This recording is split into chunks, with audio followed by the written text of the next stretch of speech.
આકાશવાણી અમદાવાદ વડોદરા. હવે આપ સાંભળશો સુરત જિલ્લાનો સમાચાર પત્ર, જેના લેખિકા છે લોપા દરબાર.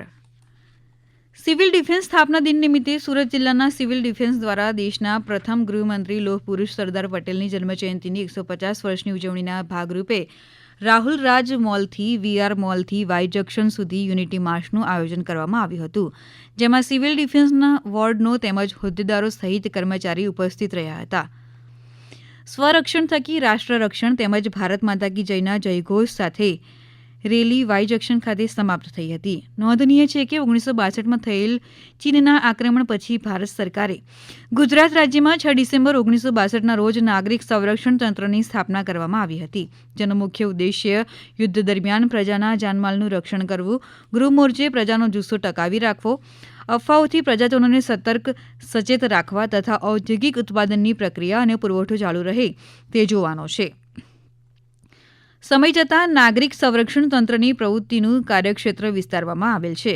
શાંતિના સમયમાં કુદરતી આફતો જેવી કે પૂર, ધરતીકંપ, વાવાઝોડું અને માનવસર્જિત આફતો જેવી કે કોમી રમખાણો, મોટી આગ, મોટા અકસ્માત વગેરે વખતે નાગરિક સંરક્ષણ તંત્રના અધિકારી કર્મચારીઓ અને નાગરિક સંરક્ષણના માનદ સ્વયંસેવકો ખડેપગે હાજર રહી પ્રજાની સેવાકીય કામગીરી બજાવવાની રહે છે.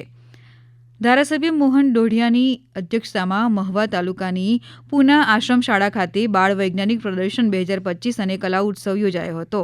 શાળાના બાળકોની સર્જનાત્મક શક્તિ ઉજાગર કરવા તેમજ વિજ્ઞાન કળા પ્રત્યે રૂચિ વધારવાના ઉદ્દેશ્યથી મહવા તાલુકા પ્રાથમિક શિક્ષણાધિકારીની કચેરી અને BRC ભવન દ્વારા વિકસિત અને આત્મનિર્ભર ભારત માટે સ્ટેમથી આયોજિત આ કાર્યક્રમમાં વિદ્યાર્થીઓએ મોટી સંખ્યામાં ભાગ લઈ વિવિધ પ્રોજેક્ટ્સ બનાવી પ્રદર્શિત કર્યા હતા.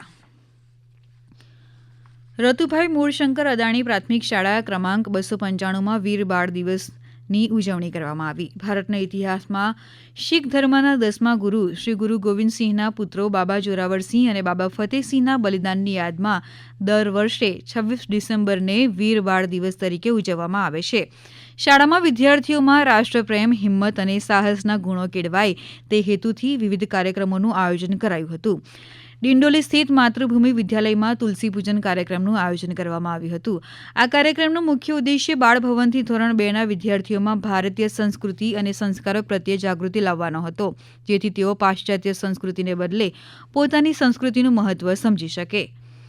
આપણી સંસ્કૃતિ આપણા સંસ્કાર વિષય અંતર્ગત આયોજિત આ કાર્યક્રમમાં બાળભવનથી ધોરણ 2ના બાળકો ભગવાન, સંતો કે ઋષિમુનિઓના વેશમાં શાળાએ આવ્યા હતા. બાળકોએ પોતાના પાત્ર વિશે ટૂંકી સ્પીચ પણ આપી હતી. શાળાના શિક્ષકોએ વિદ્યાર્થીઓને ભારતીય સંસ્કૃતિ અને તુલસી પૂજનનું મહત્વ સમજાવ્યું હતું. સિક્યોર એમ્બ્રો થ્રેડ એન્ડ જરી એસોસિએશન દ્વારા 25 ડિસેમ્બર 2025ના રોજ એક મહત્વપૂર્ણ બેઠકનું આયોજન કરવામાં આવ્યું હતું. આ બેઠકમાં મેન્યુફેક્ચરર્સ અને ડીલર્સ એક મંચ પર આવ્યા હતા, જ્યાં ઉદ્યોગની એકતા મજબૂત કરવા અંગે ચર્ચા થઈ. આ બેઠક SCTJના પ્રમુખ તુષાર કુવાડિયાના અધ્યક્ષસ્થાને યોજાઈ હતી, જેમાં ઉપપ્રમુખ સહિત મેનેજિંગ કમિટીના સભ્યો ઉપસ્થિત રહ્યા હતા.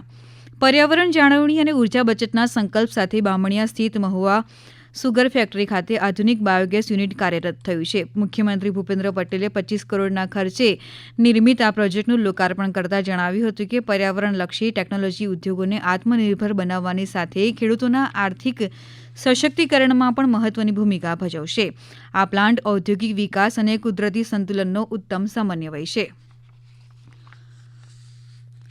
હમણાં જ આપે સુરત જિલ્લાનો સમાચાર પત્ર સાંભળ્યો, જેના લેખિકા હતા લોપા દરબાર. આ પ્રસારણ આકાશવાણીના અમદાવાદ વડોદરા કેન્દ્ર પરથી કરવામાં આવ્યું.